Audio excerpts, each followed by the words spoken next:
क्या कहना चाहोगे? जीत का श्रेय किसको देना चाहोगे? ये भी एक जना तो पूछ लो। हाँ जी, ये श्रेय किसको देना चाहोगे जीत का? ये श्रेय इस हल्का बड़ौदा, मेरे हल्का बड़ौदा का 36 बिरादरी का जो मेरा परिवार है, ये सारा का सारा श्रेय हल्का बड़ौदा की 36 बिरादरी का श्रेय है। उन्हीं की जीत, हल्का बड़ौदा की जीत है। और ये जीत 36 बिरादरी के नेता आदरणीय चौधरी भूपेंद्र हुड्डा जी, जो मेरे भगवान के स्वरूप उनको देना चाहूँगा।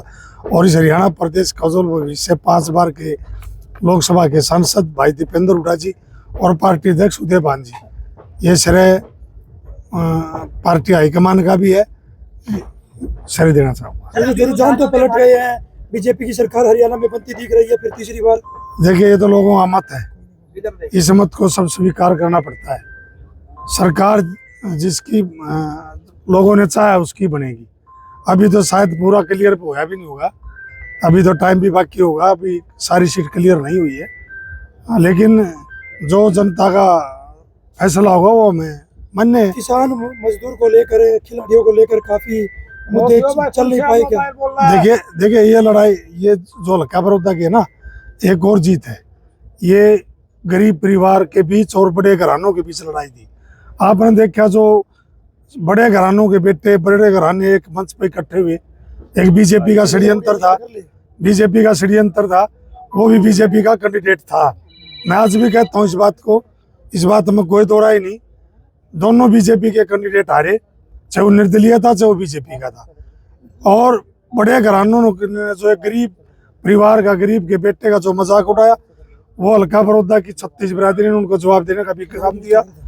और इस बीजेपी के षड्यंत्र को इन्होंने समझा और सारे हल्कों में बीजेपी का षड्यंत्र था। आप देखो गोवाना में, लेकिन गोवाना में ही लोग समझ नहीं पाए, बड़ौदा में समझ गए।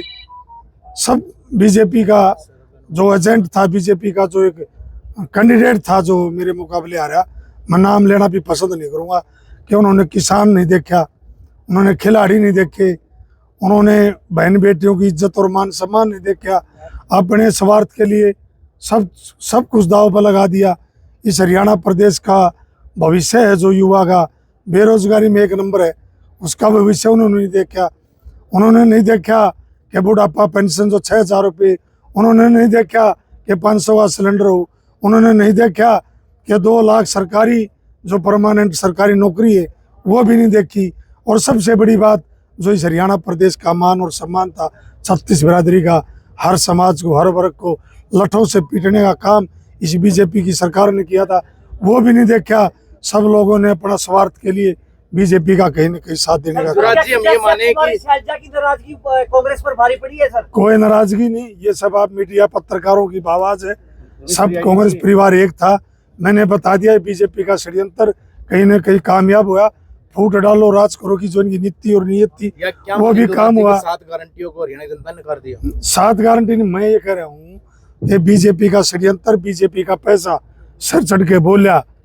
जो निर्दलीय कैंडिडेट थे, हर विधानसभा में आपने देखा, वहाँ उतारने का काम किया, वहाँ फाइनेंस किया गया, वहाँ पैसे बांटे गए, वहाँ हर तरह के हथकंडे अपनाए गए। ये इस हरियाणा प्रदेश के हालात रहे।